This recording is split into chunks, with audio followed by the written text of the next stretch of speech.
Bookkeeper Deborah Baker had it made. Her boss was a Texas millionaire. Jerry was a very significant person, a lot of money. And his wife just happened to be her best friend. They were very, very close. I mean, closer than sisters. But when this threesome suddenly became a twosome, only one of them would pay for the crime. Money, murder, and a shocking twist of justice next on Snapped.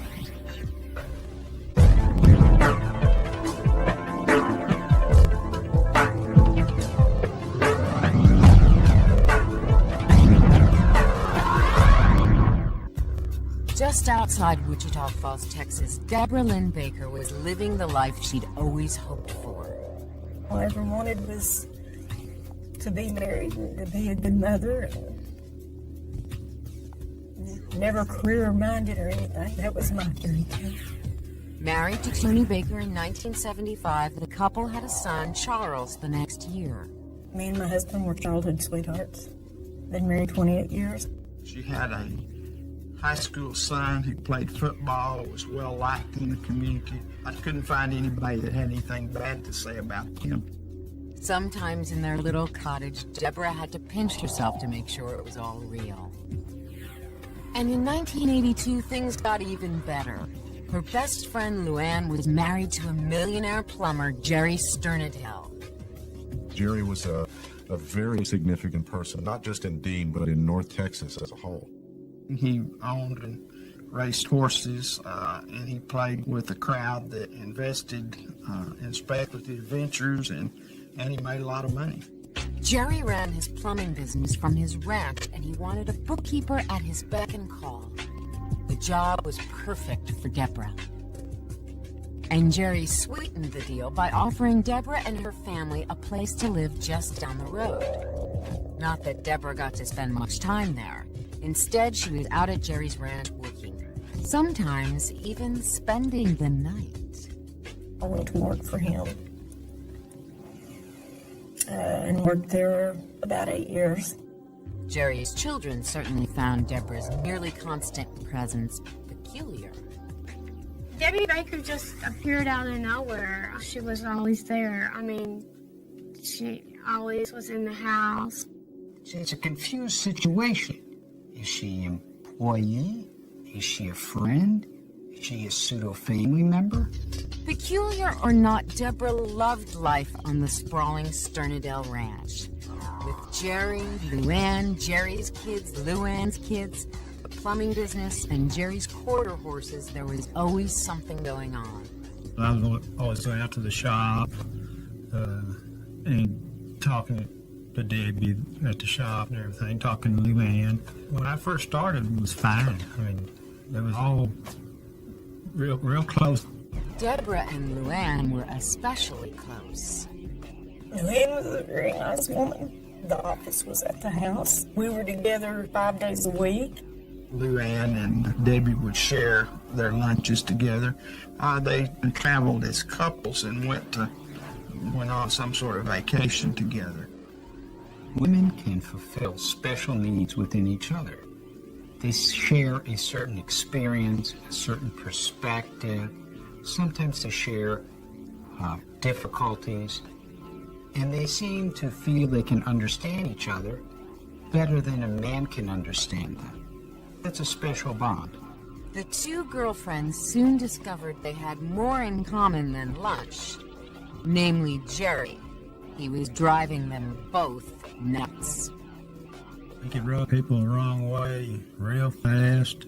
It was a really horse's rear, and basically what most of the time. I think Jerry had some problems. He was extremely hard on his family. He was extremely hard on his kids, his stepchildren. He was hard on his workers. Deborah and Luann both seemed to view Jerry as very difficult to get along with, potentially explosively angry. And part of their bond may well have been the sense that they were dependent on him. In the spring of 1990, Jerry had reason to be outraged. Checks on his business accounts were bouncing like tumbleweeds all over the North Texas prairie. I really didn't know anything was going on until the first time we got a check back from her. Jerry had never bounced a check in his life, but when he checked his accounts, more than $30,000 was missing. He blamed Deborah and Luann. In April, he told me that Luann and the bookkeeper were stealing money from him, and that he was going to do something about it. People did not, I don't know how you would say it, they did not cross my father. Deborah and Luann said it was all a big mistake. Jerry swore he'd get to the bottom of it, but first he had another problem to deal with. His stomach. No, he just told me that he'd ate a taco salad or something and made him sick and he had to go to the hospital. At the hospital, doctors were baffled. Maybe it was food poisoning, they said, or a virus. Could even be stress. Whatever it was, Jerry was fine after a few days, so they sent him home. It took 3 weeks for doctors to get to the root of Jerry's problems. One final test would show without a doubt what was making him so ill. Unfortunately for Jerry, that test was an autopsy.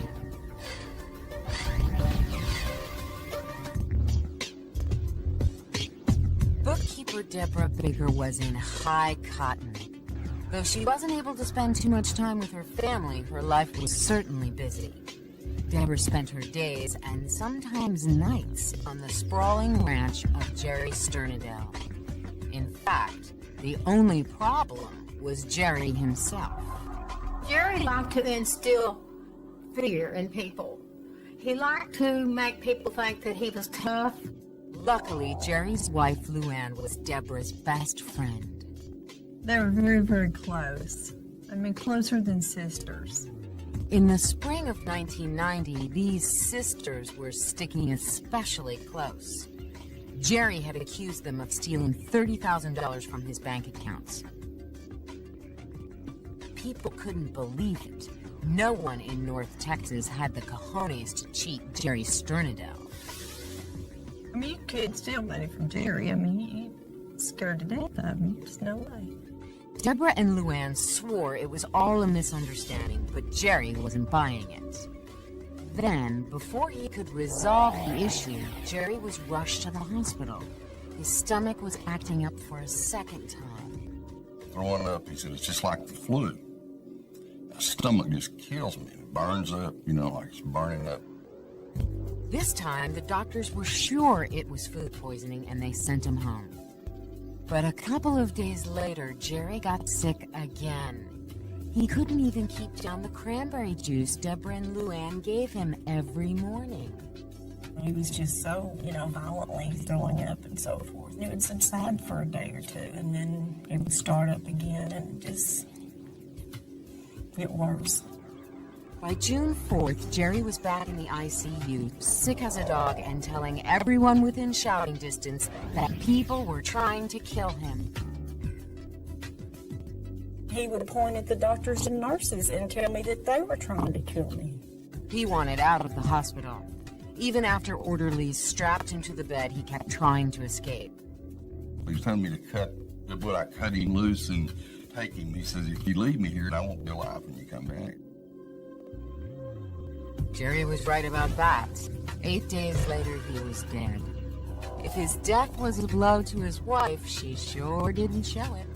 Even at the funeral home, Luann and Debbie was right there, and Luann was at the funeral of the viewing of my father. Luann is laughing and like happy-go-lucky. Luann wanted her husband buried right away, but the coroner insisted on an autopsy. The result rocked the community. It came back that he had enough arsenic in him to kill an elephant. And that wasn't all. Jerry's death certificate read, patient continually given lethal amounts of arsenic until it finally killed him. That meant murder, pure and simple. Somebody has to intentionally give you arsenic poison for you to die from it, because arsenic It's not a poison that you would take to kill yourself. The nausea, vomiting, diarrhea, and agitation and confusion that goes with it. It's a miserable way to go.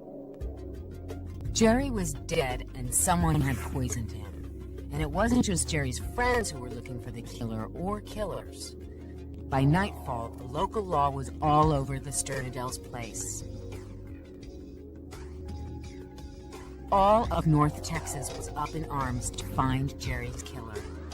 There was certainly an emotion running through the people around here that we need to find out who did this, and whoever did it needs to be put away. Because if they would do this to a man who could make or break in, they could do it to anybody. Investigators set out to find the source of the arsenic. Their first lead was a phone call from the mother of a boyfriend of Luann's daughter. There was a young man that stayed at my father's house with my stepsister, and he happened to drink some of the cranberry juice that was in the refrigerator. I called the police department, and I said, I need you to know and be aware that my son had spent the night at that house on a certain night, and that he got very sick. I just told him about the juice that Tommy had drank out of the refrigerator and thought it may have been spoiled. The next day, the boy was feeling better, but authorities had him tested anyway. And that's where they found a very high, large arsenic level in the system. Then, the Clay County Sheriff found the empty juice bottle in the ranch dump. Under the top of the cap, there's a little cardboard insert, and they pulled that off and it was loaded with arsenic. Investigators had the weapon all right, but there was a problem. They knew he had been poisoned, but they could not figure out exactly who did it. Who was the murderer? Was it Deborah? Luann? One of Jerry's kids? Maybe a business rival poisoned Jerry's morning juice? The answer would be a while in coming. In 1991, Deborah and her husband moved with Luann to San Marcos to start a trucking business. For nearly 2 years, it looked like Jerry's murder would never be solved. Then, in June 1992, investigators got a lucky break. Someone stopped paying rent on a storage shed in Wichita Falls. When the manager opened it, he found papers belonging to Jerry Sturnadell. He immediately called the cops. They got a search warrant before they went over there. And then when they did go over there, in the storage locker, they found a bottle of arsenic poison. The shed was rented under a fictitious name, but the address was Deborah's home in Holiday, Texas. That was enough for investigators. They may not have been able to get Luann, but they were going to get Deborah. On May 14th, 1993, they arrested her on the charge of first-degree murder in the death of Jerry Sturnadell. The cops hoped it would be a 2-for-1 deal. They get Deborah, Deborah fingers Luann. But it didn't work out that way. I always got the same response from anyone. We don't think you did it, but we think you know who did. But Deborah wasn't about to play that game. She insisted that she was innocent and refused to roll over on her friend. If somebody told me she did it, if she told me she did it, I would have a hard time believing it. I just do not believe it. It shows a tremendous bonding and loyalty that she would serve to protect Luann. And one would look, in that case, for Luann to repay her loyalty with financial incentives. So nearly 3 years after Jerry's death, Deborah Baker sat all alone in the Clay County Jail. With all the evidence against her, it looked like Deborah was facing life in prison. But looks can be deceiving when Texas justice has the final word. Deborah Baker was no longer home on the range. Her millionaire boss was dead of arsenic poisoning. Deborah was charged with his murder. And her best friend Luann, the boss's widow, was basking on a beach somewhere in the Bahamas. cops' only hope of getting Luann was if Deborah talked, but Deborah had nothing to say except, not guilty. Her trial began on January 18th, 1994. Charged with murder in the first degree, Deborah was facing life in prison. She didn't look confident. I don't know if that was an act or what it was, but she did act confident that she wasn't guilty. The prosecution laid out their case in a neat, tidy package. First, arsenic. Jerry Sternadel died from it. Deborah had it. Second, money. Deborah stole thousands of dollars from Jerry and was about to be fired. Third, Deborah was constantly in Jerry's home and was bosom buddies with his wife. The defense claimed it was all circumstantial, but prosecutors plowed on. To explain to the jury how a victim dies from arsenic poisoning, they called in a medical toxicologist. Arsenic is a so-called heavy metal in the family with lead, mercury, cadmium, and other heavy metals. It causes severe nausea, vomiting, diarrhea, and agitation. And shortly after follow liver dysfunction, electrolyte loss, death. Women choose poisoning of intimates much more often than men do. It's an indirect, hands-off method. It keeps one's hands at some distance and allows the woman to feel, I haven't killed him, the poison has. The defense didn't dispute that arsenic killed Jerry. Their argument was that the amount of poison in one juice jar couldn't have been fatal. And Texas is full of arsenic. Jerry could have been exposed somewhere else. They were considering other sources of the arsenic poisoning. Any of the chemicals he uses on horses, he had a bottle of mercury that he played with all the time. I had told the doctors about that, and they had even said that it contained arsenic. But the prosecution tied the arsenic straight back to Deborah Baker. She had it in her storage shed. The defense had a ready answer for that. There's no proof that was her shed or that she had ever touched the arsenic bottle. Her fingerprints weren't on the container. No one ever identified her as the person renting that storage locker. But Deborah had a motive to kill Jerry, said the prosecutors. More than $30,000 was missing from his bank account, and she was bouncing his checks all over North Texas. But Deborah wasn't bouncing those checks, said the defense. Debbie never had access to the bank account. She was not on Jerry's bank account, could not write checks. They never traced any large amounts of checks to Debbie. When their evidence didn't work out so well, the prosecution attacked Deborah's character. According to witnesses, her relationship with Luann was downright steamy. It was my belief that Deborah Baker and Luann Sternadel were sexually inclined toward each other. I did go to the house one day. I knew her and Debbie were both in there. And when I finally got them to come to the door, Debbie was buttoning her blouse up. Gossip and innuendo didn't make Deborah guilty of murder.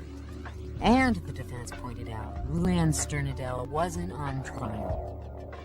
Luann might not have been, but oddly enough, Jerry was. It's a legal custom peculiar to Texas justice. Well, in Texas, the defense of a murder case always puts the character of the deceased in issue. It's kind of a Texas murder defense, is that the person's that was the deceased was not a person that anyone cared particularly about. The defense had a field day with Jerry's character. Everyone in Clay County had a story about him, and every one of them was bad. My dad was a very powerful person. A lot of people may have, wished him dead. He could break you. He could make sure that you didn't make money, that you didn't have a home. Jerry's sex life was as checkered as his business dealings. He was a womanizer. He liked women, and Luann stayed with him even though she knew he had had mistresses and that he had done some pretty bad things. But they even brought it into trial about him sleeping with his stepdaughter and having a girlfriend and buying her a house. Closing arguments were made on February 1st, 1994. The jury had a lot to consider. Jerry died from arsenic poisoning. Arsenic was found in Deborah's storage shed and in a juice bottle at the ranch where she was living. Jerry was threatening to fire her over missing money. Finally, there was the question of Jerry's character. Was Clay County better off without their millionaire plumber? The jury took 5 hours to reach a verdict, and when they did, it was a shocker. Guilty of murder in the first degree. The moment the decision came down, pandemonium broke loose in the courtroom. And the family is elated because Deborah Baker was convicted. Deborah's son didn't take it so well. When the guilty verdict came out, he went nuts, and the deputy sheriff had to grab him and keep him from going towards us. He also attacked reporters who tried to interview his mother. The reporter and the cameraman pretty much sprawled out at the bottom of the stairs, and we picked our way through that and got out of the courthouse. At the sentencing hearing the next day, everyone was on edge. With a first-degree murder conviction, Deborah was looking at life in prison. Finally, the foreman stood up. The sentence? 10 years probation and a $10,000 fine. People couldn't believe their ears. I mean, you kill somebody in a horrible death and you get probation. I didn't think it was right. Nobody could do anything. The only thing you heard was the loud laughing of Deborah Baker. 10 years later, North Texas is still talking about Deborah Baker. There was definitely the idea that she did not do this alone, and that whoever did this with her was actually the person who did most of the work, if not was the mastermind of the plan. It's frightening that two women who people don't like to think could commit murders could join together and plan and commit a murder. One gets a minimal sentence and the one gets off scot-free. If Deborah Baker had stayed out of trouble, she never would have spent another night in jail. But in December 2003, she was arrested for parole violations. She is currently serving 10 years in the women's prison in Gatesville, Texas, and still has to pay her $10,000 fine.